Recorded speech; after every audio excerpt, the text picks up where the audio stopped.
জন্মান্ধ মিজানুর রহমান খুলে বসেছেন mobile recharge এবং বৈদ্যুতিক সরঞ্জামাদির ব্যবসা। মুখস্থ রেখেছেন প্রায় ৫,০০০ গ্রাহকের মোবাইল নম্বর। অন্ধ হয়েও কোনো সমস্যা নেই তার আর্থিক লেনদেনে। অষ্টম শ্রেণী পর্যন্ত লেখাপড়া করা মিজানুর দরিদ্র সংসারের হাল ধরেছেন শক্ত হাতে। কুড়িগ্রাম প্রতিনিধি আতাউর রহমান বিপ্লবের রিপোর্ট জানাচ্ছেন মাসুম আলিসা।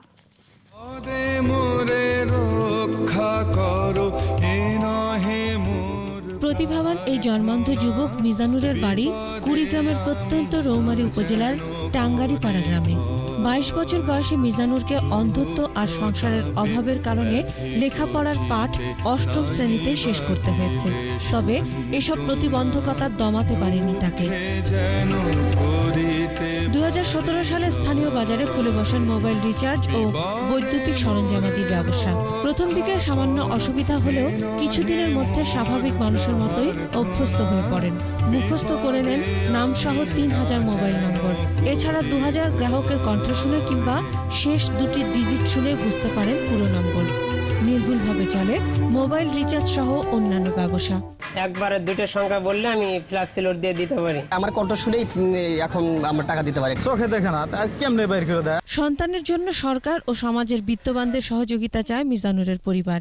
ডাক্তাররা বলছে যে এখন বয়স হয়তো বয়স হলে চেষ্টা করা যাবে, কোনো কিছু ভালো মন্দ হয়তো বাচ্চাটার। মিজানুরের অন্ধত্ব দেখে জামানত এবং বাড়ি ভাড়া ছাড়া আজীবনের জন্য দোকানটি বরাদ্দ দিয়ে রেখেছেন ঘরটির মালিক। যতদিন মতো ওর বেঁচে থাকবে আমার দোকান করে বিনা ভাড়া বিনা জামানতে ও ব্যবসা করতে পারবে।